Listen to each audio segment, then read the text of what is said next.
Or, un guide pratique pour trouver l'âme sœur. Cette question est si cruciale si vous n'êtes pas vraiment rempli du Saint-Esprit pour vous abandonner et attendre patiemment que la personne divinement choisie se manifeste dans votre vie. C'est exactement le cas de mon fils.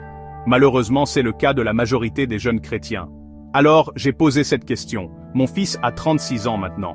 Il me demande, quelle est la meilleure façon de sortir pour trouver une compagne pieuse sans tomber dans les pièges des profiteurs en ligne ou des prédateurs sexuels de la rue? Je n'ai aucune expérience de ce genre dans la vie sociale pour le guider.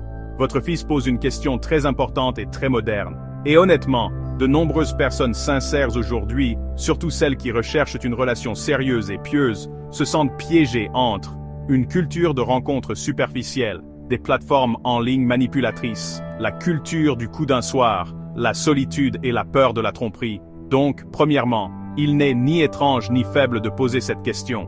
Et vous n'avez pas besoin d'avoir personnellement vécu la culture de rencontres modernes pour lui donner des conseils sages. Un père peut transmettre des principes, du discernement, un équilibre émotionnel et une clarté morale. Ceux-ci comptent plus que la technique. La première chose à lui dire, une relation pieuse ne se trouve généralement pas par désespoir, fantaisie ou recherche compulsive. Elle se construit plus souvent par la clarté, la patience, le discernement, des valeurs partagées et l'observation du caractère au fil du temps. Le plus grand danger aujourd'hui n'est pas seulement la sexualité, c'est l'illusion.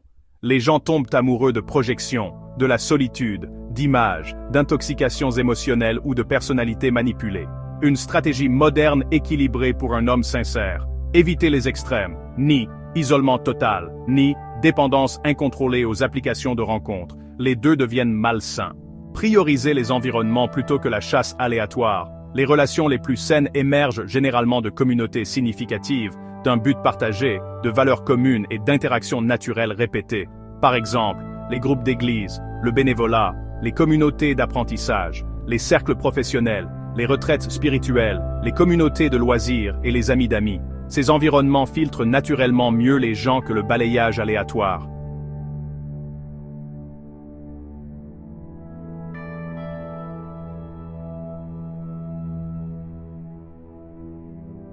Conseillez-lui. Évitez les plateformes basées principalement sur l'apparence et la gratification instantanée. Préférez les plateformes orientées vers les relations sérieuses. Ne précipitez jamais l'intimité émotionnelle. Vérifiez la cohérence au fil du temps.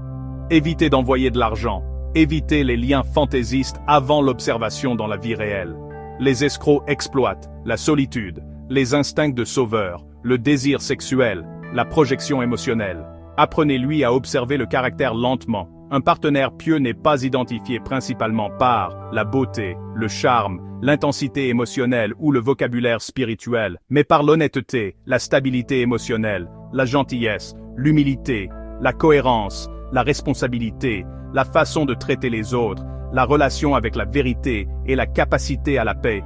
Le temps révèle ces choses. 5. Encourager la maîtrise de soi émotionnelle. La culture de rencontres modernes entraîne les gens à la dépendance à la nouveauté, la recherche de validation, la stimulation fantaisiste et l'impulsivité émotionnelle. Un homme mature doit apprendre la patience, les limites, le discernement et la clarté. Une forte attraction seule ne prouve rien. Avertissement important, évitez les relations de sauveur. Beaucoup d'hommes sincères tombent dans le piège de « je vais sauver ou guérir cette personne blessée ». Cela devient souvent destructeur émotionnellement. La compassion est bonne, mais un mariage sain exige la réciprocité, la maturité et la responsabilité partagée. 7. Une relation pieuse devrait accroître la paix, pas la confusion. C'est très important. Pas la perfection, pas l'absence d'attraction, pas l'absence de défi. Mais avec le temps, la clarté augmente, la confiance augmente, la paix s'approfondit, l'honnêteté grandit, la manipulation diminue. Si une relation produit constamment le chaos, la pression, le secret, l'instabilité émotionnelle, la manipulation, la culpabilité ou l'obsession, c'est un signe d'avertissement majeur. Spirituellement parlant, encouragez-le non seulement à demander « cette personne m'attire-t-elle ?» mais aussi « pouvons-nous marcher honnêtement devant Dieu ensemble ?» Cela change toute l'orientation. Partner, ne cherchez pas seulement quelqu'un qui vous désire, cherchez quelqu'un qui est capable de vérité, de loyauté et de paix. La beauté s'estompe, le charme fluctue, l'excitation monte et descend, le caractère devient le destin dans le mariage.